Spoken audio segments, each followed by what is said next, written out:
Hi, my name's Enzo Vinholi, and I'm the founder and CEO of Like It Was Yesterday. I've been getting a lot of emails recently asking what it's like to be an entrepreneur in college and if I have any advice to give. I thought I'd answer some of the most frequently asked questions today. Sarah B asks, how did you get the idea to start this company?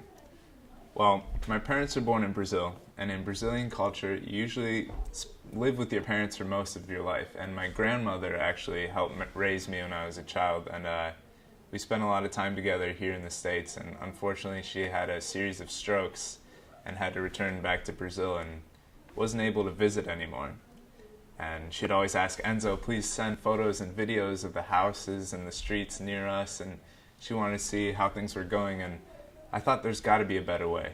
And I'm a big gamer, I'm a big tech guy, and I saw the recent developments in virtual reality, and I was thinking, with this technology, with 360-degree cameras, you're able to capture an environment so much more realistically, so much more in-depth. It really makes a user feel like they're there, especially if you're using a stereoscopic display like an Oculus Rift device.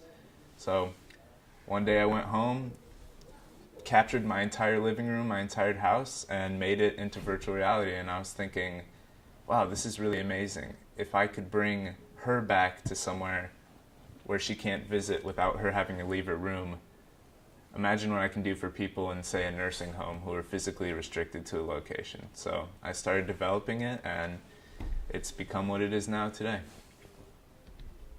Misha A asks, any advice for fellow college entrepreneurs?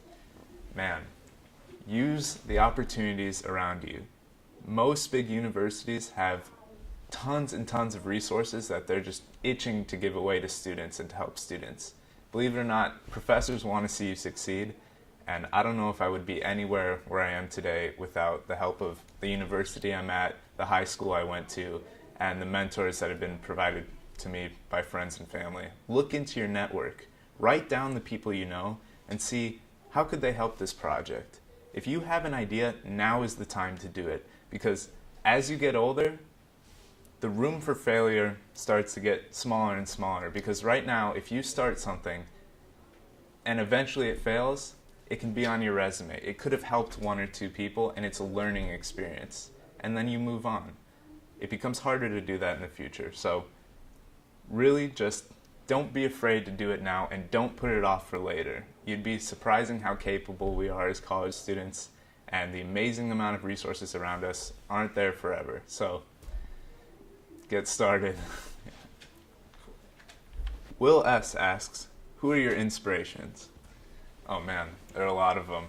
Benjamin Clemmer from Hodinkee, and I'd say David Wagner from Aveda and Jute.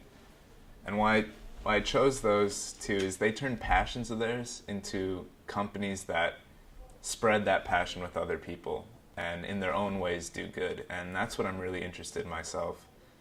I feel like passion is a really powerful thing, and business is a good outlet to bring it into the world in ways you might not expect. And those two, I think, are excellent examples of both of those things.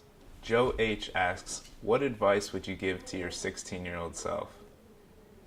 Man, 16-year-old version of me was this kid who hated life, failed school, never thought he could amount to anything at all. I was depressed all the time, and I didn't realize the amount of opportunity around me and the ability we have as people to change. You know, I never thought I'd make it to college. I never thought I'd make it past high school. And what changed that is I took a trip to Spain, and I saw some things there that really made me realize how lucky we are to be in the situation we are, and the amount of opportunities we have to grow. That's one of the best things about the human race is we can develop and grow and change ourselves for the better. You know, a few years ago, I thought I wouldn't make it anywhere, and if you had told me I'm doing what I'm doing today, I would have never believed you. So if there's any lesson to be learned there, and if there's anything I can implore anybody going through a similar thing to think about, it's that don't start acting like your life's already over. And you won't get anywhere that way. See the room for opportunity, put the effort, and grow.